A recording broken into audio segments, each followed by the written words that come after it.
It's just over 500 days since South Africa first effected one of the world's longest lockdowns in response to the COVID-19 pandemic. And some believe that the devastating impact of lockdown on the already severe gender-based violence issue has been exposed, while society as a whole continues to shoulder a multi-billion rand cost to the economy every year as a result. Joining us now to explain this is Behavioral Programs and GBV Manager at Shout It Now, Cristianne Wendler. Cristianne, very good afternoon and happy Women's Day to you.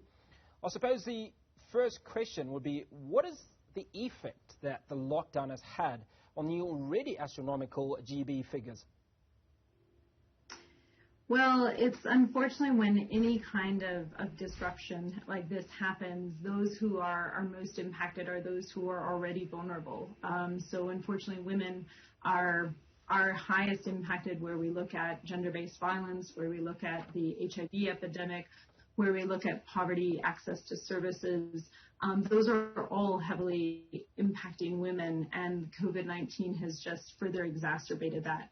If we take specifically gender-based violence, if you are, particularly during the lockdown periods, if you live with your perpetrator or live near your perpetrator, where many people do, now you are in lockdown and you are further restricted in your movement and access to services because of lockdown, and therefore you're with your perpetrator. So being able to reach out for services, whether they be psychosocial services, whether they be physical services, or just even being able to have a break from the perpetrator, that becomes increasingly difficult for people facing gender-based violence. We also can't disentangle the impacts from the economy. I mean, many people have lost their jobs, and anytime you have, therefore, in a household, loss of income and security, that can then destabilize the home environment, that can make what was a violent or volatile situation worse. And again, women receiving the heaviest burden from that. Now, just to put some statistics into this, because they always enlighten it somewhat, the government's GBV and Femicide Command Centre, a call centre to support victims of GBV, recorded, I have here, more than 120,000 victims in the first 3 weeks of the lockdown. That is shocking. Yes. Yes, we've seen that, and we've seen that across many helplines. I mean, Lifeline Johannesburg, National Lifeline, Childline, these call centers all receiving record numbers of calls, and it shows that they have been absolutely vital in a time where movement has been more restricted. These ways to be able to reach out have become increasingly important. And so women, where we then airtime, data, those become issues so that you can at least access services through that rate. We have at Shout It Now, we have our Connect Hub, which is our call center that connects our clients to services. And we also have seen a number of women gender-based violence survivors calling in to us as well as we've seen an increase. Our teams have, except for the extreme lockdown periods, our teams have still been in the fields. And we've been receiving anywhere from 40 to 50 cases a day in the areas where we work. Now, the President has just announced 21 billion rand that will be put certainly to some of these causes over the next 3 years. But let's talk about implementation. What actually needs to be done? I mean, for the longest time, we keep talking about various initiatives that are being carried out to curtail or mitigate gender-based violence. But what would actually work? Well, it needs to be a multi-pronged, multifaceted approach. There's not one. If there was a silver bullet to this issue, that would be wonderful, and we could direct all the resources to that. But there is no silver bullet. We need to look at the long, far-reaching consequences of gender-based violence. So this happens. We, of course, need post-violence care services, but that's already when the violence has happened. But we need to know that when the violence has happened, we need to have responsive, effective, quality services that are readily available across South Africa that survivors can go to and know that they are going to be treated with dignity, respect, and confidentiality. And then we need to be able to have, for women who do want to prosecute, we need to make sure that there is swift and effective prosecution of these cases. Many women who report cases have been laughed out of police stations, further stigmatized. We have survivors tell us they go into a police station and say, "But it's your husband. This is a domestic matter. Go home and sort it out. There's nothing we can do for you." So we obviously need to make sure that on the service side, physically and mentally, there's services, but then also on the legal side, we can connect women to legal access, that we have police stations that are taking survivors, that have the courage to come forward, which many don't, because of how survivors who speak out are treated or further stigmatized. And so that's important, but then that's all once the violence has happened. Importantly, we need to work on the prevention side before the violence happens. And that happens it starts in the home. It starts with how we talk to our children, how we talk in schools about treating gender. We look at men and women very differently. We do not have a gender equal nor a gender equitable society. We have a society that encourages toxic masculinity and norms which preference men over women. And that inadvertently sends a message to our young boys and our young girls that boys are more valuable than girls. They're more important, they're stronger, they're better. And that has far-reaching consequences for how the messages both that men and women hear.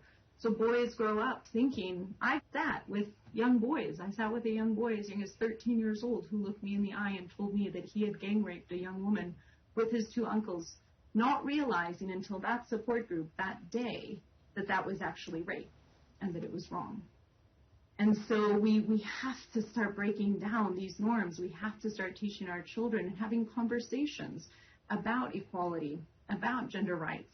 And then we need to be able to have open and honest conversations in schools, in work environments that support an equitable society. And that all, if you look at someone who is your equal, that you have respect for, you don't think of violating that individual if you have respect and equality with that person. And until we can get there, we can't. That's the prevention side. And so we need to do both. We can't just focus on the services after it happens.